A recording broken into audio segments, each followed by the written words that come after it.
بسم اللہ الرحمن الرحیم۔ آج میں دوستوں سے ایک موضوع پر بات کرنا چاہ رہا ہوں۔ بات یہ ہے کہ 2 دن قبل ہمیں خبر موصول ہوئی کہ حضرت مفتی اعظم پاکستان مفتی رفیع عثمانی صاحب دنیا سے رحلت فرما گئے۔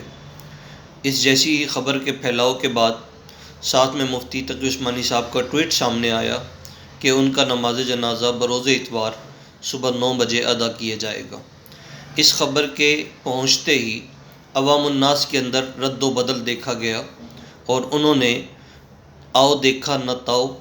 مفتی رفیع عثمانی صاحب اور دیگر علماء کرام کے بارے میں مختلف باتیں کرنا شروع کیں کہ ہمیں تو کہتے ہیں کہ جنازہ وقت پہ کرنا چاہیے اور خود اتنا تاخیر کر رہے ہیں۔ لہٰذا عوام الناس کو چاہیے کہ ایسے مسائل میں عمومی طور پر معاملے کی صورتحال کو مد نظر رکھا جائے۔ ہمارے ہاں دین میں مسئلہ یہ ہے کہ جب کبھی آپ کو کسی ولی کے آنے کا جو کہ متوقع بھی ہو اور یقینی ہو اور وہ موجود نہ ہو اور اس کے آنے کا متوقع یقینی امکان موجود ہو تو ایسی صورت میں اس کا انتظار کیا جانا یہ مستحب عمل ہے۔ اور اسی طرح جب میت کے خراب ہونے کا یا پھٹنے کا یا اس کے رنگ میں رد و بدل کا امکان نہ ہو اور صحیح سلامت ہو تو پھر اس میں بھی انتظار ولیوں کا کیا جائے گا۔ ہاں بامر مجبوری رنگ پھٹ رہا ہو، میت کے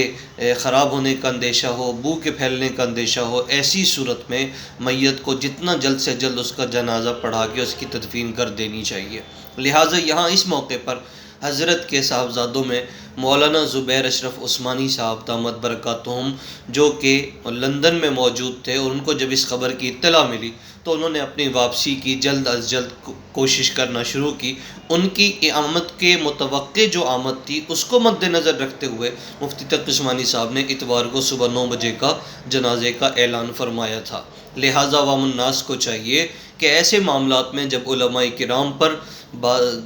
گفتگو ہو رہی ہو ان پر بجائے اپنے تجزیہ ظاہر کرنے کے استفسار کر لینا چاہیے کہ عمومی طور پر تو ہم نے یہ مسئلہ سنا تھا، آج آپ نے یہ ایسا کیا ہے تو اس کی وجوہات کیا ہو سکتی ہیں، ہو سکتا ہے کہ کوئی وجہ آپ کو معلوم نہ ہو۔ لہٰذا میری گزارش ہے علماء کرام پر گفتگو کرنے سے پرہیز کریں۔ یہی ہمارے